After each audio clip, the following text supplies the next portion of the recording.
আল্লাহ, তোমার কাছে আমি উপকারী জ্ঞান চাই। আল্লাহ, তোমার কাছে আমি পবিত্র রিজিক চাই। আল্লাহ, তোমার কাছে আমি কবুলযোগ্য আমল চাই, আমার আমলগুলো যেন কবুল হয়। এই দোয়াটা করতেন। এই দোয়াটা পড়বেন তো সবাই। বিষ্ণু ইসলাম নিজে পড়তেন সকালবেলা, একেবারে দিনের শুরুতেই রিজিকের বরকতের জন্য দোয়া করে তিনি ওনার ডে স্টার্ট করতেন। কোরআনে অনেক আয়াতে রিজিকের জন্য দোয়ার ব্যাপারে পাওয়া যায়, আমরা সেদিকে যাব না। সাইয়েদনা ঈসা আলাইহিস সালাম তিনি বলেছেন আল্লাহ আকাশ থেকে মায়েদা পাঠান।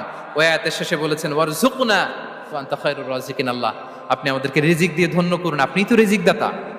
আল্লাহ নবী ইব্রাহিম আলাইহিস সালাম তিনি দোয়া করেছেন রব্বি জাআল হাযা বালাদান আমিনা ওয়ারযুক আহলাহু মিনাস সামারাত, আল্লাহ এই জনপদকে মক্কাকে আপনি পবিত্র নগরী, এই নগরীকে আপনি নিরাপদ নগরী করুন, আর এই নগরীর অধিবাসীদেরকে আপনি ফলমূল দিয়ে রিজিক দান করুন। তাহলে নবীরা তারা স্বয়ং রিজিকের দোয়া করেছেন, আমরা যেন রিজিক প্রাপ্ত